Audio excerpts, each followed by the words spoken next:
¿Sabías que varios actores del cine de oro mexicano aparecieron en pantalla con mutilaciones reales, y que casi nadie explicó nunca qué les había pasado? Desde accidentes rodeados de silencio, hasta lesiones tan graves que cambiaron su rostro y su carrera para siempre, estos actores siguieron actuando mientras ocultaban tragedias físicas que el público jamás imaginó. Y no te vayas antes del final, porque el último caso es tan perturbador que aún hoy sigue rodeado de dudas, rumores y una versión oficial que no termina de convencer. David Reynoso apareció en pantalla con una mirada que incomodaba. No era actuación, algo en su rostro estaba realmente fuera de lugar. A mediados de su carrera, el actor perdió un ojo en circunstancias que jamás fueron explicadas con claridad, y aún así regresó al set sin detener producciones ni dar entrevistas extensas. En el cine de oro, la mutilación era un tema que se ocultaba, y Reynoso se convirtió en un caso incómodo que nadie quería aclarar del todo. La versión oficial hablaba de un accidente doméstico, pero dentro de los estudios corrían otros rumores.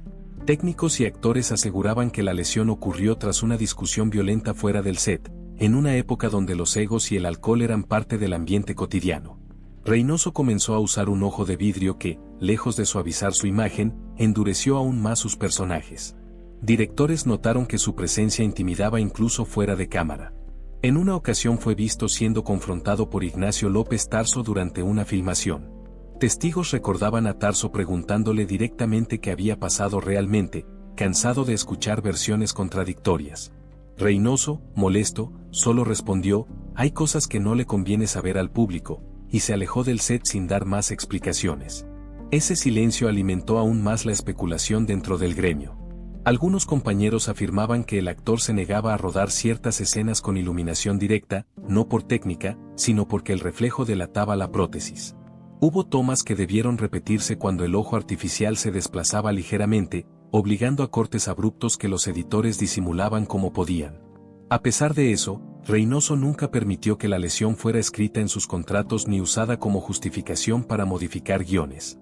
En entrevistas breves llegó a decir que la pérdida le enseñó quiénes eran sus verdaderos aliados, frase que muchos interpretaron como una advertencia más que una reflexión. Dentro del cine de oro, su mutilación se convirtió en un secreto compartido, observado de reojo, comentado en voz baja, pero jamás enfrentado abiertamente frente a una cámara.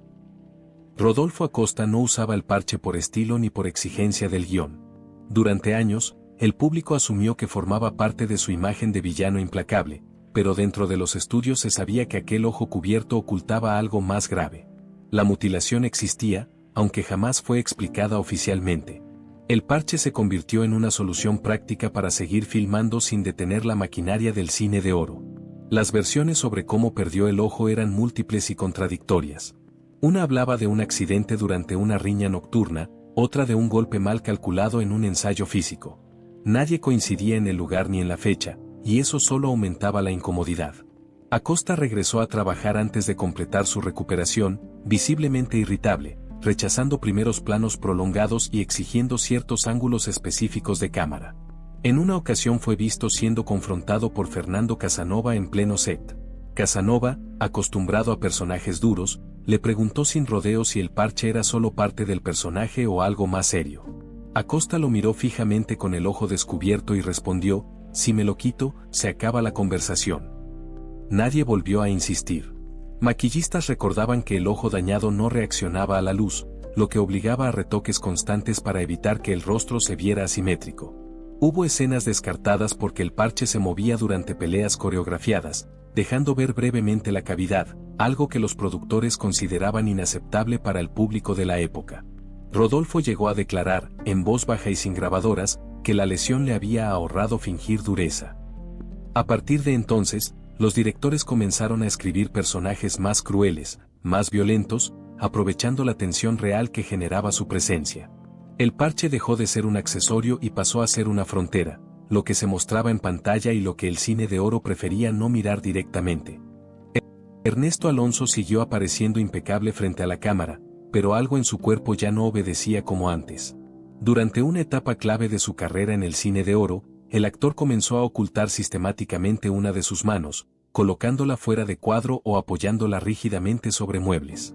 No era una decisión estética, había sufrido una lesión severa que le provocó una pérdida parcial y permanente de movilidad, una mutilación funcional que jamás se explicó al público. La versión que circulaba entre técnicos hablaba de un accidente fuera del set, ocurrido durante una discusión que terminó en un forcejeo violento.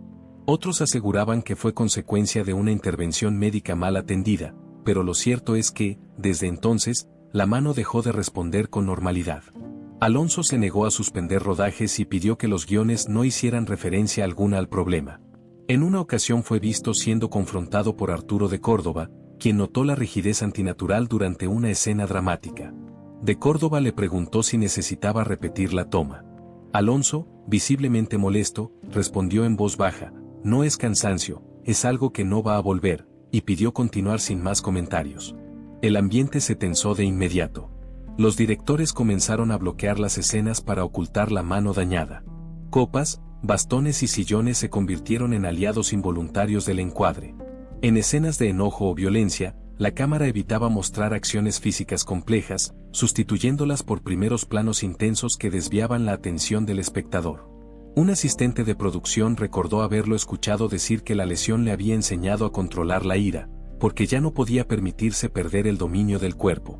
A partir de ese momento, sus interpretaciones adquirieron una contención inquietante, como si cada movimiento estuviera calculado para no delatar aquello que el cine de oro prefería esconder, que incluso sus figuras más elegantes podían quedar marcadas para siempre por una mutilación silenciosa.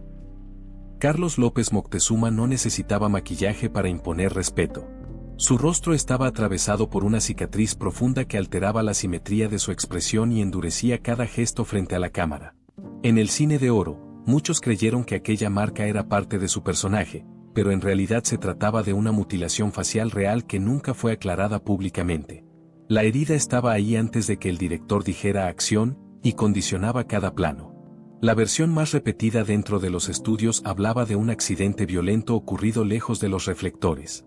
Algunos técnicos afirmaban que fue producto de una pelea que se salió de control, otros, que se trató de un objeto cortante durante una confrontación privada.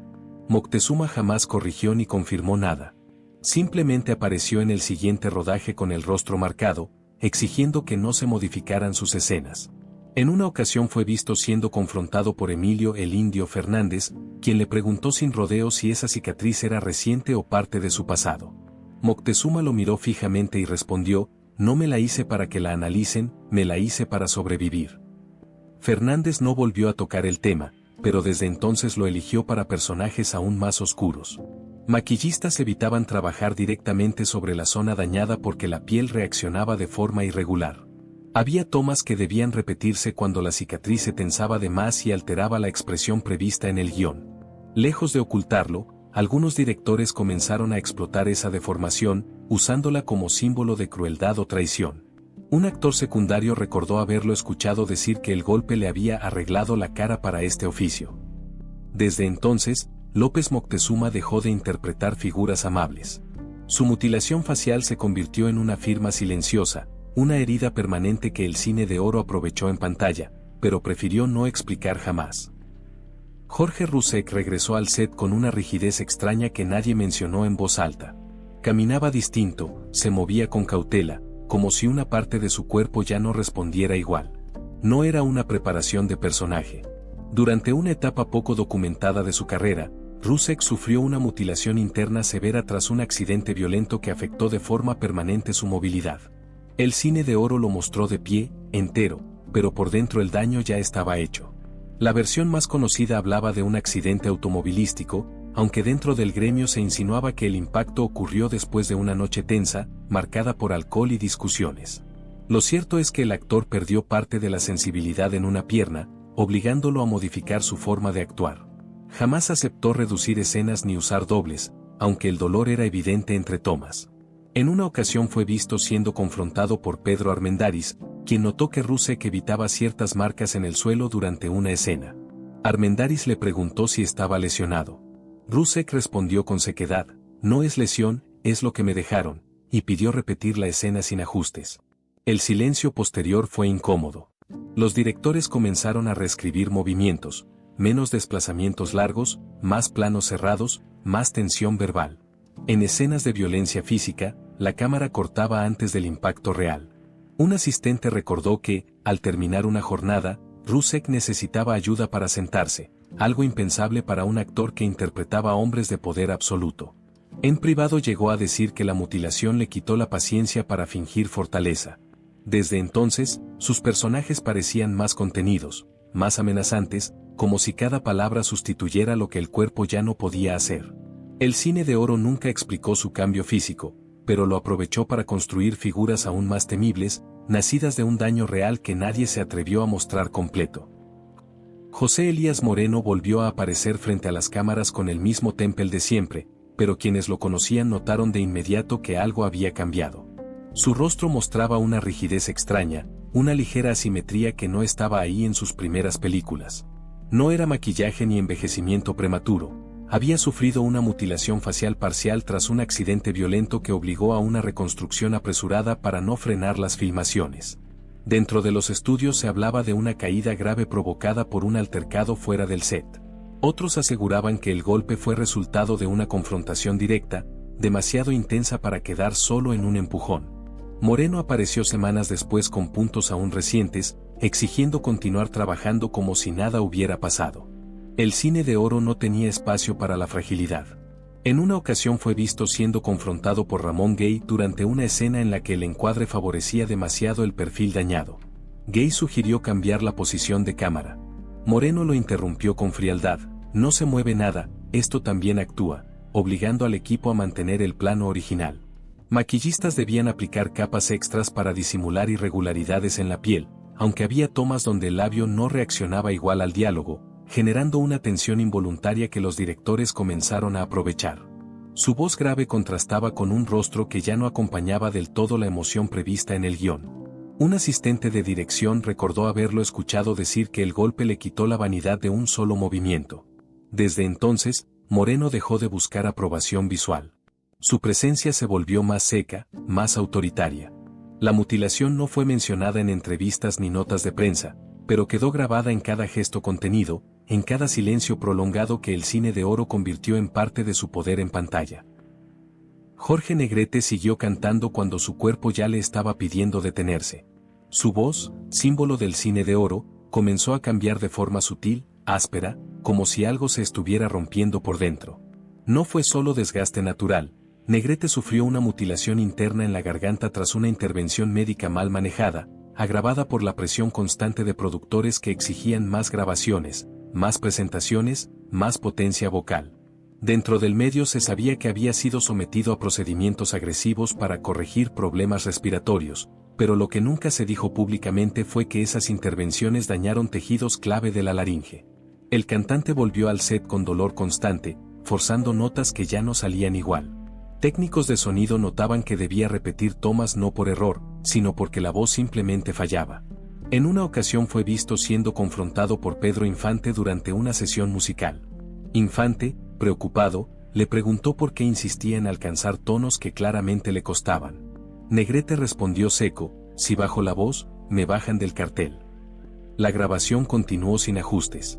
Músicos recordaban pausas cada vez más largas entre canciones, con Negrete tosiendo fuera de micrófono mientras el director pedía silencio absoluto. Se ordenaba cortar antes de que el esfuerzo quedara registrado. El público nunca escuchó esas tomas descartadas donde la voz se quebraba de forma alarmante. Negrete llegó a decir que su garganta ya no le pertenecía, que era propiedad del público. Esa mutilación invisible no se veía en pantalla, pero estaba ahí, marcando cada interpretación. El cine de oro siguió vendiendo la imagen del charro invencible, mientras por dentro, una de sus voces más grandes era llevada al límite hasta quedar irreparablemente dañada. Carlos Navarro comenzó a ser encuadrado de forma extraña sin que el público lo notara de inmediato. En varias películas, su brazo derecho desaparecía del plano o permanecía rígido, casi inmóvil. No era una decisión artística. Navarro había sufrido una mutilación funcional severa tras un accidente violento que dañó nervios y músculos, dejando una pérdida parcial de movilidad que nunca fue reconocida oficialmente por los estudios. Dentro del gremio se comentaba que la lesión ocurrió después de una confrontación fuera del set, una de tantas discusiones que terminaban mal en una época sin controles ni consecuencias claras. El actor regresó semanas después con el brazo vendado, negándose a detener rodajes. Desde entonces, Los movimientos amplios quedaron descartados y los guiones comenzaron a adaptarse sin explicaciones. En una ocasión fue visto siendo confrontado por Roberto Cañedo durante una escena de tensión física. Cañedo le preguntó por qué evitaba el contacto directo. Navarro respondió en voz baja, porque este brazo ya no pelea, y pidió continuar sin cambios. Nadie volvió a insistir. Maquillistas y vestuaristas tuvieron que modificar prendas para disimular la rigidez. Mangas más gruesas, sacos cerrados, posiciones calculadas frente a cámara. Hubo tomas descartadas cuando el brazo no reaccionaba a tiempo, rompiendo la continuidad de la escena. Los directores aprendieron a rodar alrededor del daño. Un asistente recordó que Navarro solía decir que el golpe le quitó la prisa, pero no el carácter. A partir de entonces, sus personajes se volvieron más verbales, más amenazantes desde la quietud. El cine de oro no explicó la mutilación, pero la absorbió en silencio, convirtiendo una limitación real en una presencia inquietante que el espectador sentía, aunque nunca supiera exactamente por qué. Arturo de Córdoba era famoso por su mirada elegante y calculadora, pero durante los últimos años del cine de oro, algo en sus ojos comenzó a verse distinto. No era solo cansancio ni iluminación. El actor sufrió una lesión ocular grave que derivó en una mutilación parcial de la visión, un daño permanente que obligó a modificar su forma de actuar sin que el público lo supiera jamás. Dentro de los estudios se comentaba que la lesión ocurrió tras un accidente nocturno, en circunstancias poco claras. Algunos hablaban de un golpe directo durante una discusión, otros, de una caída provocada por el exceso de alcohol. Lo cierto es que de Córdoba reapareció con una sensibilidad extrema a la luz y dificultades evidentes para enfocar, especialmente en escenas largas. En una ocasión fue visto siendo confrontado por Joaquín Pardavé durante un ensayo. Pardavé notó que Arturo no reaccionaba a tiempo a ciertas marcas y le preguntó si no veía bien desde ese ángulo. De Córdoba respondió con ironía, veo lo suficiente para saber quién me observa, y pidió que ajustaran la luz, no el guión. Los camarógrafos comenzaron a evitar focos directos sobre su rostro. Primeros planos breves, sombras estratégicas y encuadres laterales se volvieron frecuentes. Hubo tomas repetidas porque el actor parpadeaba de forma involuntaria, intentando compensar la pérdida visual. Nadie se atrevía a documentar el motivo real. Un técnico de iluminación recordó haberlo escuchado decir que perder parte de la vista le enseñó a escuchar mejor las intenciones ajenas. Desde entonces, sus personajes parecían aún más peligrosos, como si analizaran el entorno sin necesidad de verlo por completo. La mutilación visual nunca fue reconocida por la prensa, pero quedó integrada en una actuación más contenida, más oscura, construida alrededor de un daño que el cine de oro prefirió mantener fuera de foco. Manuel Ojeda comenzó a verse distinto sin previo aviso. No fue un cambio gradual ni parte de un personaje específico. De una película a otra, su rostro perdió simetría, un lado reaccionaba con normalidad y el otro parecía rígido, casi ajeno a la emoción que interpretaba. No era actuación. Ojeda había sufrido una mutilación neurológica facial tras un episodio violento que dañó de forma permanente los nervios de su cara. Dentro del medio se habló de una agresión ocurrida fuera del set, en un contexto tenso que jamás llegó a documentos oficiales. Otros aseguraban que fue consecuencia de una caída tras una discusión que se salió de control. Lo cierto es que el actor reapareció semanas después con el rostro parcialmente paralizado, negándose a detener su carrera o dar explicaciones públicas. En una ocasión fue visto siendo confrontado por Fernando Soler durante un ensayo. Soler le preguntó si ese gesto duro era parte del personaje. Ojeda respondió sin humor, no, esto ya no se quita, y pidió repetir la escena sin ajustes. El silencio posterior fue inmediato. Maquillistas intentaron compensar la falta de movimiento con sombras y líneas de expresión artificiales, pero había tomas donde el labio no seguía el diálogo y el ojo no cerraba por completo. Lejos de ocultarlo, algunos directores comenzaron a usar esa rigidez como elemento narrativo, asignándole personajes aún más amenazantes y fríos. Un asistente recordó haberlo escuchado decir que el golpe le enseñó a no confiar en nadie del todo. Desde entonces, Ojeda actuaba desde la contención, desde la mirada fija.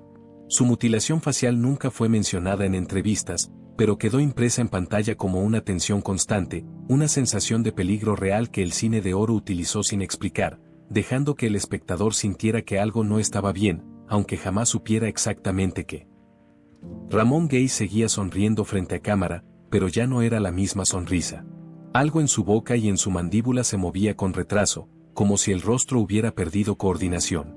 No era un gesto actoral ni una elección de personaje. Gay había sufrido una mutilación interna en la mandíbula tras un golpe severo que comprometió músculos y nervios, alterando para siempre la forma en la que hablaba y gesticulaba. Dentro del medio se manejó la versión de un accidente, pero los rumores apuntaban a una confrontación violenta ocurrida fuera del set. Algunos técnicos aseguraban haberlo visto días después con el rostro inflamado y dificultad evidente para articular palabras. Aún así, regresó a filmar sin dar explicaciones y sin permitir que se ajustaran los diálogos. En una ocasión fue visto siendo confrontado por Jorge Mistral durante una escena romántica. Mistral le preguntó si se sentía bien, notando que ciertas frases salían forzadas. Gay respondió en voz baja, "Si paro ahora, no vuelvo", y pidió repetir la toma exactamente igual. El rodaje continuó con tensión palpable. Los sonidistas detectaban cambios en la dicción, pequeñas pausas involuntarias antes de algunas palabras. Hubo escenas descartadas porque el movimiento de la boca no coincidía del todo con la intención emocional del texto. Maquillistas evitaban primeros planos prolongados, y los directores comenzaron a privilegiar miradas largas sobre diálogos extensos. Un asistente de producción recordó haberlo escuchado decir que el golpe le había robado la naturalidad, pero le dejó el control. Desde entonces, sus personajes se volvieron más calculadores, menos expresivos, como si cada palabra costara más de lo que el guión admitía. La mutilación nunca fue mencionada en entrevistas, pero quedó ahí, visible para quien supiera mirar con atención, integrada al cine de oro como otro daño real que nadie quiso explicar. Fernando Soler era el pilar de autoridad en pantalla, pero fuera del encuadre su cuerpo empezaba a fallar de forma evidente. Durante los últimos años del cine de oro, el actor arrastraba una pierna con rigidez antinatural. No era parte del personaje ni un recurso dramático. Soler había sufrido una mutilación funcional severa en la extremidad inferior tras un accidente violento que comprometió músculos y nervios, dejando una limitación permanente que jamás se explicó al público. Dentro de los estudios se comentaba que la lesión ocurrió después de una caída provocada por un altercado fuera del set. Otros hablaban de una intervención médica tardía que agravó el daño inicial. Lo cierto es que Soler volvió a filmar sin bastón visible, apoyándose en muebles, escritorios y marcas de cámara estratégicamente colocadas para ocultar la dificultad real al caminar.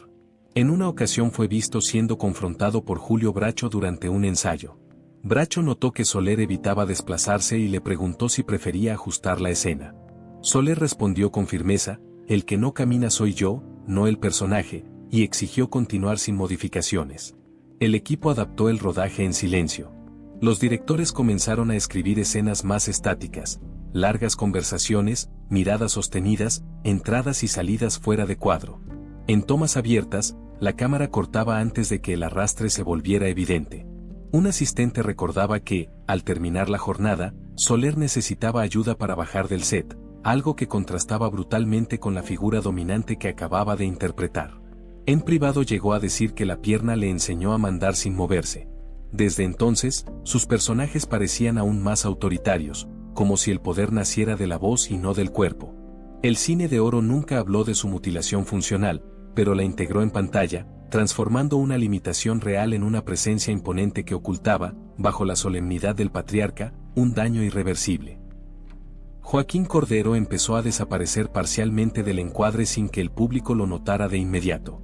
En varias películas, una de sus manos rara vez aparecía completa, o permanecía rígida, apoyada sobre el cuerpo sin participar en la acción.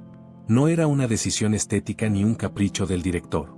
Cordero había sufrido una mutilación funcional en la mano tras un episodio violento que dañó tendones y nervios, dejándole una movilidad limitada que ya no pudo recuperar del todo. Dentro del medio se hablaba de un accidente mal cerrado, una herida profunda ocurrida fuera del set que se complicó por no detener el trabajo. Otros aseguraban que fue consecuencia de una confrontación directa que terminó con un golpe mal calculado. Cordero regresó a filmar con la mano vendada y, semanas después, sin vendas pero con una rigidez evidente que jamás se mencionó en prensa. En una ocasión fue visto siendo confrontado por Rogelio Guerra durante una escena que exigía contacto físico. Guerra le preguntó por qué evitaba usar esa mano. Cordero respondió en voz baja, "Porque si la fuerzo, no vuelve a responder", y pidió ajustar la coreografía sin detener el rodaje. El director aceptó sin hacer preguntas. Vestuaristas comenzaron a elegir mangas más largas y posiciones frontales que ocultaran la falta de movimiento. Hubo tomas descartadas cuando la mano no acompañaba el gesto emocional del diálogo.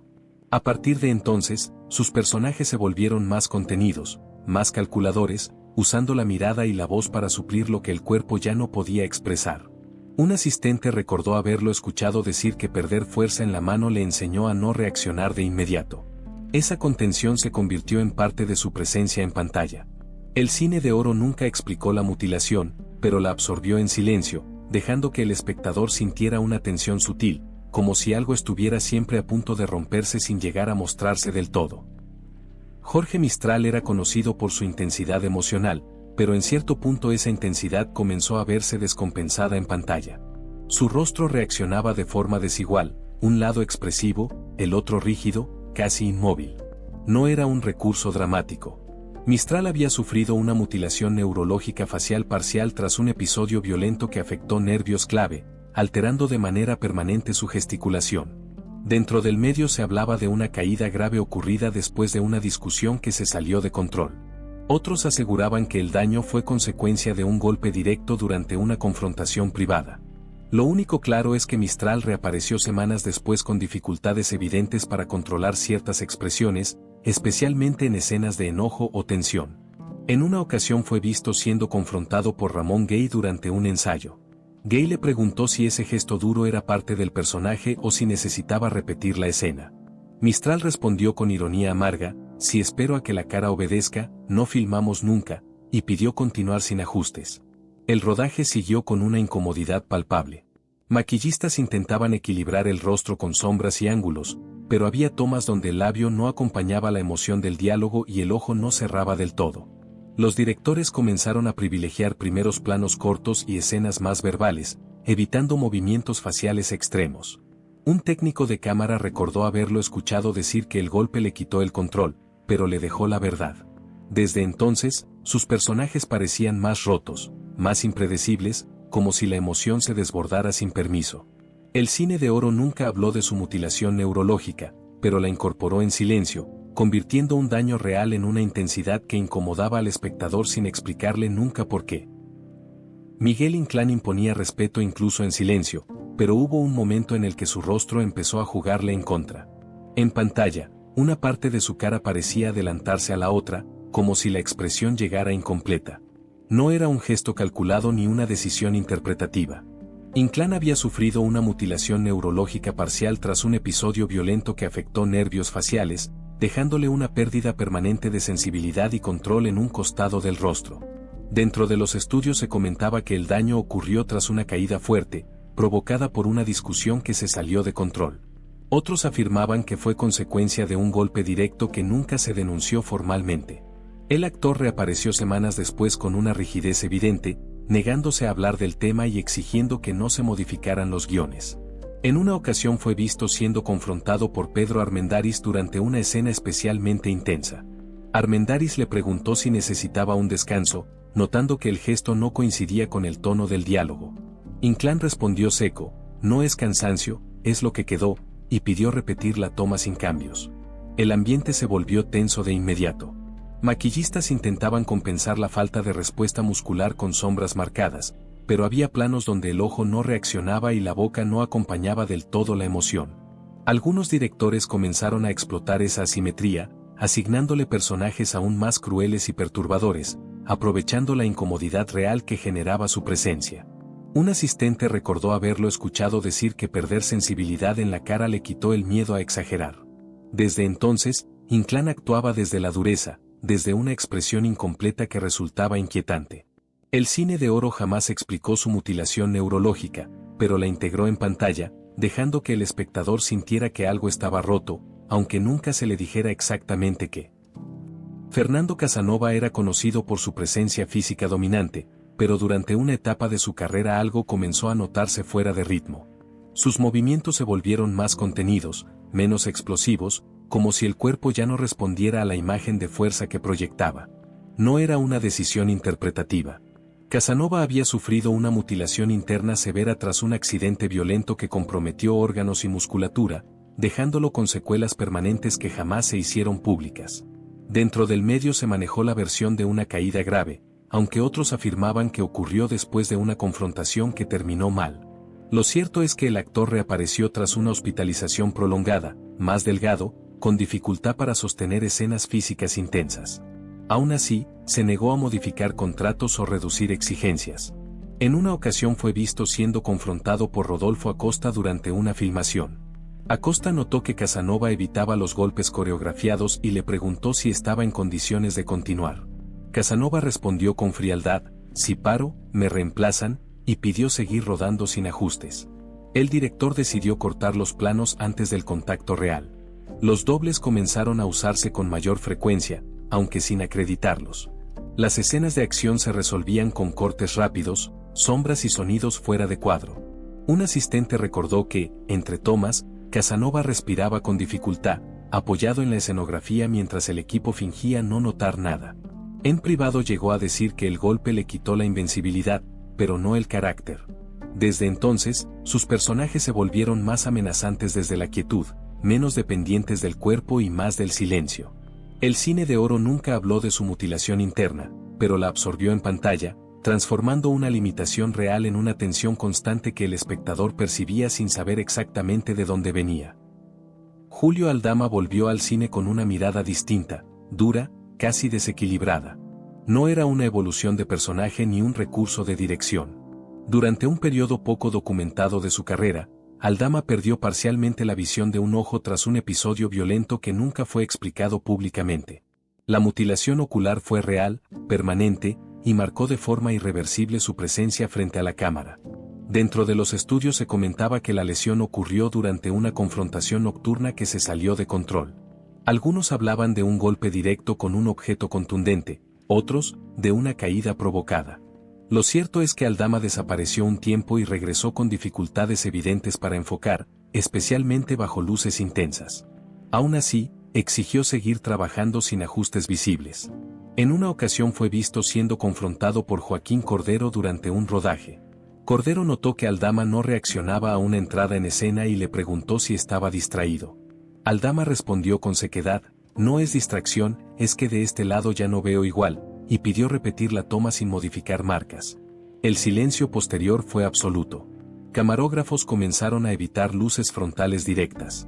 Los encuadres se cerraron y los movimientos se simplificaron para no evidenciar errores de enfoque. Hubo escenas descartadas cuando Aldama giraba la cabeza de forma involuntaria para compensar la pérdida visual, rompiendo la continuidad prevista. Un técnico recordó haberlo escuchado decir que perder parte de la vista le quitó el gusto por el detalle, pero le dio instinto. Desde entonces, sus personajes parecían más impulsivos, más peligrosos, como si reaccionaran antes de pensar.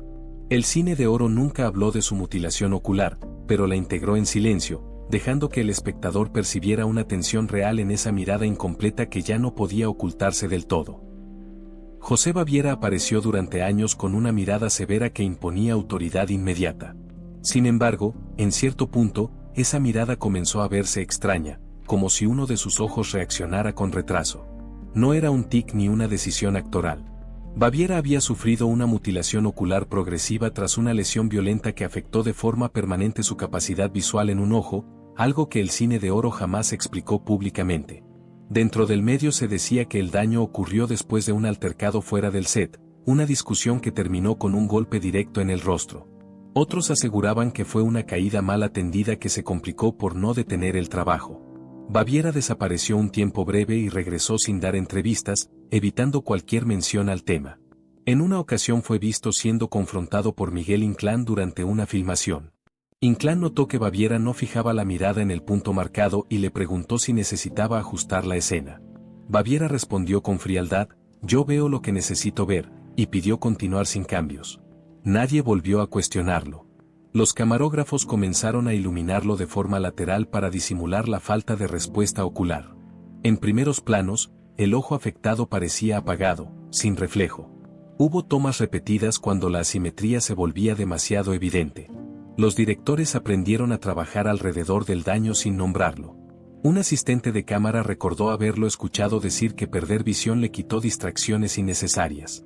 Desde entonces, Baviera interpretaba a sus personajes con una quietud inquietante, como si observara más de lo que miraba. La mutilación ocular nunca fue reconocida por la prensa, pero quedó registrada en pantalla como una tensión silenciosa, otra marca real que el cine de oro prefirió integrar sin explicar, dejando al espectador con la sensación de que algo no estaba del todo bien.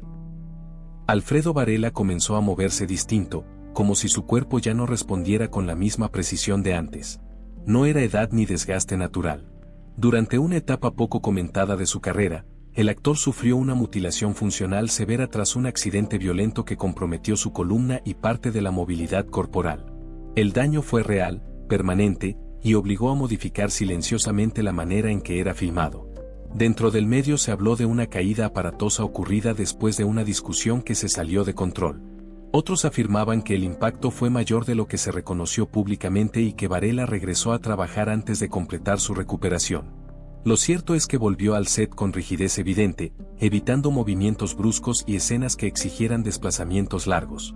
En una ocasión fue visto siendo confrontado por Fernando Soler durante un ensayo. Soler notó que Varela evitaba levantarse de una silla marcada en escena y le preguntó si prefería ajustar el bloqueo. Varela respondió con sequedad: "Si me levanto mal, no me vuelvo a levantar", y pidió mantener la escena exactamente como estaba. El rodaje continuó en silencio. Los directores comenzaron a escribir escenas más estáticas para él, conversaciones largas, planos medios, entradas y salidas fuera de cuadro. En tomas abiertas, la cámara cortaba antes de que la limitación se hiciera demasiado evidente. Un asistente recordó que, entre tomas, Varela necesitaba apoyo para incorporarse, algo que contrastaba con la fortaleza que proyectaba en pantalla. En privado llegó a decir que el golpe le quitó la ligereza, pero le dejó claridad. Desde entonces, sus personajes parecían más densos, más pesados emocionalmente, como si cada movimiento tuviera un costo real. El cine de oro nunca habló de su mutilación funcional, pero la integró en silencio, construyendo interpretaciones marcadas por un daño que el público nunca supo del todo, pero sí alcanzó a sentir. Enrique Rambal construyó su carrera a base de golpes, caídas y escenas físicas extremas. Pero llegó un punto en el que su cuerpo empezó a fallar de forma evidente. No era cansancio ni edad. Durante una filmación particularmente violenta, Rambal sufrió una mutilación interna grave tras una secuencia mal ejecutada que dañó seriamente su columna y la zona lumbar. El golpe no fue visible para el público, pero el daño fue permanente. Dentro del gremio se sabía que el accidente ocurrió en pleno rodaje, aunque los reportes oficiales lo minimizaron para no frenar la producción. Rambal fue atendido de urgencia y regresó semanas después, más rígido, con movimientos contenidos y un dolor constante que ya no podía ocultarse del todo. Aún así, rechazó el uso de dobles de forma abierta. En una ocasión fue visto siendo confrontado por Carlos López Moctezuma durante una escena de acción. Moctezuma le preguntó si estaba en condiciones de repetir la caída. Rambal respondió con una sonrisa tensa: "Si no la hago yo, no es real", y exigió continuar. El director ordenó cortar el plano antes del impacto. Desde entonces, las coreografías se simplificaron. Menos caídas, más cortes, más violencia sugerida fuera de cuadro. Un asistente recordó que, al terminar la jornada, Rambal necesitaba ayuda para incorporarse, algo impensable para un actor que había construido su imagen sobre la resistencia física. En privado llegó a decir que el golpe le quitó el cuerpo, pero no la rabia. Esa rabia comenzó a notarse en pantalla: miradas más duras, movimientos breves, estallidos de violencia verbal en lugar de física. El cine de oro nunca habló de su mutilación interna, pero la absorbió en silencio, transformando un daño real en una tensión constante que hacía sentir al espectador que la violencia ya no era un juego, sino una consecuencia real que se pagaba con el cuerpo. Tito Junco imponía respeto sin levantar la voz, pero hubo un momento en el que incluso hablar parecía costarle más de lo normal. En pantalla seguía firme, pero fuera del encuadre su cuerpo ya no respondía igual. Durante una etapa poco comentada del cine de oro, Junco sufrió una mutilación interna severa tras un accidente violento que comprometió su caja torácica y la respiración, dejándole secuelas permanentes que jamás fueron explicadas al público.